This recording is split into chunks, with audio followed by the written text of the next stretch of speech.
একে শীতে রক্ষে ছিল না, তার উপর আবার বৃষ্টি দোসর। কি বলবে এবার তোমরাই বলো। শীতের যা দাপট, তাতে এবার মনে হচ্ছে বর্ধমানেও বরফ পড়বে। ব্যাস, তাহলেই হয়ে গেল। জটায়ুর লেখা গল্পের মতো সেই খবরের নাম দেওয়া হবে বর্ধমানে বরফপাত। এইসব কথাই ভাবছিলাম বসে বসে, তো হঠাৎ কর্তা প্রস্তাব করলো আজকে ডিনারে একটু কিছু মিছু ভালো টালো খাওয়া হোক। তোমাদেরকে তো আগের দিনই বলছিলাম শীতকালে রান্না বান্না করতে আমার বেশ ভালোই লাগে। অতএব কর্তার প্রস্তাব সানন্দে অ্যাকসেপ্ট করে নিলাম। বেশ গুছিয়েই আয়োজন করা হলো ডিনারের। তবে হ্যাঁ, অনেক কিছু যে রান্না করতে হয়েছিল তা কিন্তু নয়। যেমন শীতকাল আর নলেন গুড় যতদিন রয়েছে ততদিন কয়েকটা রেসিপি আমাদের বাড়িতে খুবই কমন। যেমন নলেন গুড়ের রসগোল্লা, সেটা তো বানানোর কিছুই নেই, দোকান থেকে কিনে আনা। আর নলেন গুড়ের পায়েস মোটামুটি শীতকাল জুড়ে প্রায়শই আমাদের হেসেলে রান্না হয়ে থাকে। আর ফ্রিজের বদান্যতায় একবার পায়েস বানালে বেশি করে বানানো হয় এবং সেটা বেশ কয়েকদিনের মতন করে সংরক্ষণ করে রাখা থাকে।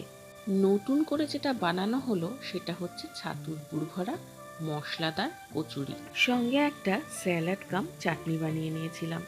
রেসিপিটা ভীষণ সহজ, তোমাদের মুখে মুখে বলে দিলেই তোমরাও নিজেদের বাড়িতে ট্রাই করতে পারো।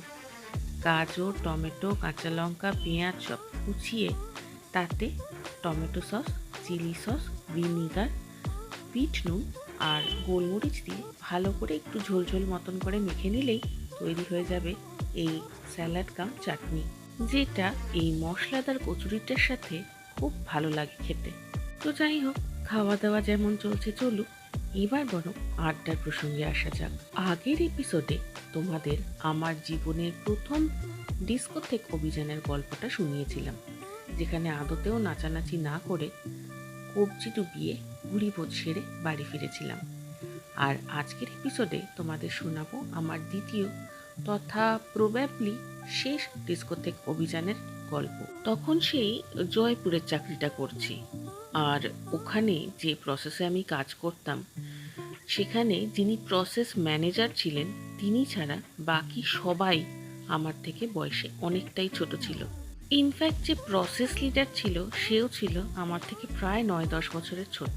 আর আমি ওই প্রসেস জয়েন করেছিলাম অ্যাজ আ মেন্টার এবং পরে কোয়ালিটি অ্যানালিস্ট পদে প্রমোট হই।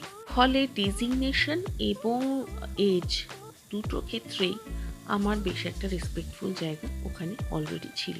তো একবার হলো কি, একদল ছেলে মেয়ে যারা এক্সিকিউটিভ হিসেবে এই প্রসেসে কাজ করতো সবাই মিলে ঠিক করলো একদিন আফটার অফিস সবাই মিলে একজোট হয়ে ডিস্কো থেকে যাবে। ওরা গিয়ে ধরলো প্রসেস লিডারকে এবং প্রসেস লিডার এসে ধরলো আমাকে। অ্যান্ড অ্যাট লাস্ট অতগুলো ছেলে মেয়ের করুণ মুখের দিকে তাকিয়ে আমাকেও রাজি হতে হলো। তবে তোমাদেরকে তো আগেই বলেছি নাচ গান আমার একদমই আসে না, ডিস্কো থেকে আমার পছন্দের জায়গাই নয়। তবু ছোট ছোট ছেলে মেয়েগুলোর মুখের দিকে তাকিয়ে যেতে হয়েছিল এবং গেছিলাম জাস্ট একজন কেয়ারটেকার হিসেবে, ওই যাকে বলে গরু ছাগল চড়ানোর রাখালের মতো। একদিকে সবাই নাচানাচি করলো আর অন্যদিকে টেবিলের এক ধারে আমি একটা ড্রিঙ্ক নিয়ে চুপ করে বসে রইলাম। পেট পুজো করার ইচ্ছে ছিল, কিন্তু খাবারের দাম শুনে মাথায় হাত পড়ে গেল। অফিস তো আর স্পন্সর করছে না, কাজেই আমিও 9টার মধ্যে ছানাপোনাগুলোকে তাড়িয়ে তাদেরকে বাড়ি ফেরত পাঠিয়ে নিজে হস্টেলে ফিরে হস্টেলের খাবার দাবার খেয়ে ঘুমোতে চলে গেলাম। তো এই হলো আজকের গল্প। কেমন লাগলো সেটা নিচে কমেন্ট বক্সে নিশ্চয়ই কমেন্ট করে জানিও। আর ভিডিওটা ভালো লেগে থাকলে একটা লাইক দিয়ে সবার সাথে শেয়ার করো। আমাদের এই প্রতিদিনের আড্ডা যদি জয়েন করতে চাও তাহলে অবশ্যই চ্যানেলটা সাবস্ক্রাইব করে নিয়ে পাশে থাকা বেল আইকনটা প্রেস করে দিও, যাতে যখনই আমাদের নতুন কোনো আড্ডা আপলোড হবে তোমরা তখনই সেটা দেখতে পাবে।